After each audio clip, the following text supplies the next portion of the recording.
Hello everybody, this is Mr. Turd, and today we're going to be talking about the Gauls, in my opinion, the best barbarian faction in the game. Why? Because of their economy, their temples, and their archers, and we're going to be finding out all about that on this video, so stay tuned.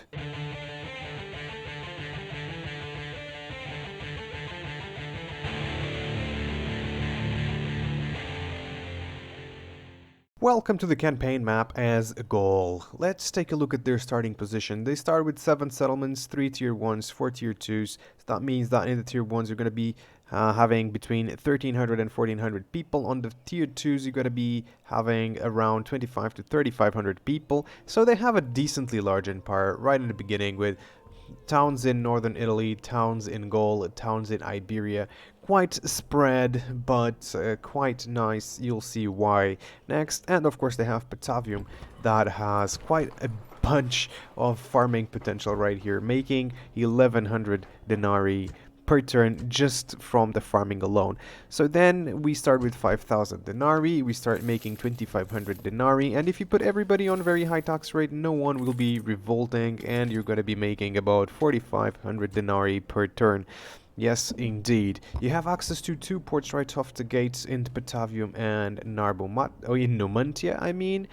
Then you have, you are bordering Spain, Britons, Germans, and Romans, which is going to be quite difficult. You know, the Spaniards are about the same strength as you, but the Germans have a warband with phalanx, the Britons have chariots, and the Romans have the best infantry in the game, so you're gonna have to watch out for that and choose one target and try to not fight the other three, because that's going to be very difficult indeed. You have access to warbands and cavalry right off the gate, and you also have access to skirmishers. I think it's right over here, no, right over in Lemonum. In Alesia you can do cavalry and warbands. In Numantia you can do cavalry and warbands. Every single other city you start with just the ability to recruit warbands, and in Patavium you can actually get the meeting hall, just the same as in Mediolanium, meeting hall to get some swordsmen. Alright, which is going to be a very nice frontline unit. And this is it for the starting position of the Gauls. So what should you do when you're playing the Gauls? Well, in my opinion, you should go for the Romans. You should strike quickly, strike fast, because if you let them grow just a little bit, you're going to be getting some difficulties. So what should you do? Just get Lugutorix here and move him near Rome, and you can attack the Romans turn 2. Also get this general right here, Eporedorix, and go for Segesta, so that the Romans cannot take Segesta. Alright, you're gonna be taking them. This is a peasant unit, this is a warband. You just need another unit, to be fairly honest, and you're gonna be fine. So the Romans here, they don't have a lot of units, and you need to keep them like that. So you just attack them as soon as possible. That's going to be it. You're going to be taking Segesta. Something that you also want to do, go for Massalia as soon as you can, and start fortifying your north, because either the Brits or the Germans are going to attack you. That's what they have to do. Anyway, you have a diplomat over here. I would definitely go and ask the Brits and the Germans for an alliance. Here in Spain you can do the same. You can ask the Spanish for an alliance, or you can just fortify a little bit in Numantia. Who knows what comes out of that. Anyway, this is just one of the ways you can play as the Gauls. This is the fun about the Gauls, is that you can do many different things. So then you can go, of course, for the Britons here. You can just focus more on your northern provinces, especially in Alesia, that you can get some cavalry and warbands right here. And you can go for Samarobriva and take the British. Of course, it's going to be difficult because they have access to the chariots. I wouldn't go for the Germans right here because their regions are not that rich. They only have access to 1 port, while the Britons, for example, every single one of their towns have access to ports. The thing about going for the Romans is also that this is a very rich place, so if you take a regiment Ariminum, you're going to be making quite a lot of money. You're already making a lot of money, you'd be making even more money, and both regions have ports, so that will also boost your trade with Segesta as well. And then the other option is going for the Spanish. Every single city has ports, so you're also going to be making a trade empire right here in Iberia. You're probably going to have to face off against Carthage, but in the early game to mid game, it shouldn't be a problem, especially because your cav is not going to be bad at all in the mid game, and you can take up pretty quickly, so you'll probably be able to defeat the Carthaginians in the early to mid game. Anyway, these are the three ways that I would go. Either take Iberia, go for the Brits, or take out the Romans. Of course, you can also go for the Germans. You can also, for example, just get some ships over here and try to defeat Carthage as fast as possible. But in my opinion, the best course of action is to take out Rome. Anyway, let's go for the good and the bad. What is good, what is bad about the Gauls? The Gauls, I think they have a lot of good things. So first off, they have that great early economy, making 4,500 denarii per turn, which is very, very, very good. Then they have a big empire. And this is not even a bad thing, simply because you have the money to keep units protecting all of your fronts, all the possible fronts that you have. So that is very, very nice. They have plenty of newbie settlements. Look at this. They have Massalia, they have Lugdunum, they have Segesta. You can also go for Segestica if you want. You can also go for Juvavum if you want, even though the Germans or somebody will probably take it. So you have at least 4 viable ones, and 5 if you actually want to count that one as well. So that is really, really good. And Massilia is pretty good. Lugdunum is okay. Segesta is pretty good as well. Segestica is pretty good as well because it has the mines. So definitely very good newbie settlements, and plenty of them. It has a great spam potential. Why? Great economy, big empire, plenty of newbie settlements, so you can just start spamming a ton of units quite in the early game because you have the money for it. Again, you have quite a bit of replayability. You can just focus on different things in different campaigns, and yep, you're gonna have a lot of fun with the Gauls, I promise. They are pretty fun to play as, especially if you're able to just swarm your opponents with a lot of units.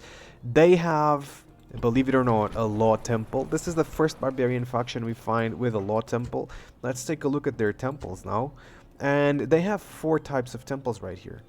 They will have the Tutaris temple line, which gives you public order, upgrade to light weapons, and experience. You have Epona, which will give you public order, happiness, and experience. You have Abnoba, that will give you upgrade to missile weapons and the public order happiness. And then you have the S's, probably the, one of the best ones. I don't know. All of them are pretty good, except maybe the Tutaris one. But this one, 15 happiness, 15 due to law. That means that you're gonna go up to 40% public order with the Bardic Circle, which is pretty much the best any barbarian faction has. I mean, I haven't seen the Spanish and the Germans, but I think this is the best one. So that is why I think that the Gauls are one of the best factions for sure. So here it is, the public order due to law. And then they have probably the best archer unit in the game. They have 11 missile attack from the get-go, but you can train them in a city with the Circle of Epona, getting them +3 experience to them, so they will have 14 missile attack. And then you can put them on the city with the Circle of Abnova, and it will upgrade their missile weapons +3, giving them +3 attack on their missile. So that will be 17 missile attack and an archer unit from the beginning. And then they can even get more experience, and they can go up to 20 or to 22 missile attack, which is insanely high. It's really a great missile unit, and I would argue maybe better than the Cretans, even though the Cretans are cheaper. Alright, so, but it's a really, really good archer unit. And then they have this weird thing over here. This is also, I'm gonna put it here. Like, they cannot build it because there's no more tiers of cities for them. And I really doubt you can actually get these, even if you take cities that are tier 4, tier 5. I don't really think you can do it. But if you can, this would be amazing, because look at that, +5 experience. So that means your archers could start with, well, 17, 19 missile attack, which would be very, very good. Now we're gonna go for the bad part of this. The bad part of this. So the bad part of this is that they're facing Britons, chariots, Germans, phalanxes, and Romans, best infantry in the game. This is one of their main weaknesses. It's their early game enemies. They are facing 3 really strong factions as well. Even though they have the best economy, maybe not as good as the Romans, but the best economy, better than the Germans and the Britons for sure, but they have those difficulties that I just stated. They can only go up to tier 3 cities, as we just seen. Their roster is kind of meh, and you can see the other video on the roster of the Gauls. I just don't think it holds up to late game. They can tech up very quickly, which is definitely an advantage, you know, so they can tech up quicker than the Romans, especially their units. When you get to tier 3, they have the late game units already, so they have their best units, and they can probably fight the Romans with those. If you can just pump them out quickly enough. So you can just focus on taking that, and maybe you will have the better units very soon in the game, so that will give you an advantage early game, but in the late game you will lack the really good units of the Romans and indeed other factions such as the Greeks, the Macedonians, and all of those more civilized factions, let's just say. The long campaign is going to be difficult, of course, because of this. They can only go up to tier 3 cities, so that means a lot of squalor in the late game. So it's going to be difficult to manage your public order. You need to be an experienced player to be able to do that. The roster is kind of meh, so, you know, late game is going to be very difficult. That's why long campaigns with barbarian factions are usually difficult, but the Gauls are a little bit easier because they have the public order due to law. They can go up to 40%, even though that is bad. Going only up to 40% public order bonus, that's bad, but it's already better than the other barbarian factions that we've seen. This makes for the Gauls, you know, being a decent faction.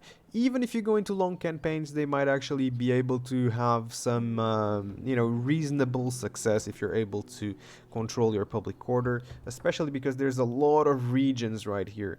Are there 50 regions? Maybe. I think with the Gauls it would be feasible, a long campaign, 50 regions plus Rome. And so now we're going for the tier part of the video, and I think it is my opinion that they are probably the best barbarian faction, and as such I don't think they cannot go for the D tier. I really don't think they can go for the D tier. A C tier, it would be a I don't know, and as such I decided to put them on the B tier. Of course, you know, I think it was already predictable, but the Gauls get the B tier from me, and this is it. If you guys agree with it, do leave a like. If you guys disagree with it, do leave a like and comment and tell me why you disagree with it. If you think this format should be a little bit different, also, you know, I'm open to constructive criticism. Thank you so much for watching this video. Subscribe to the channel if you haven't already, and I'll see you guys on the next video. Hope you enjoyed this video. Please leave a like, subscribe to the channel, follow me on Twitch, and I'll see you guys on the next one. Thank you so much.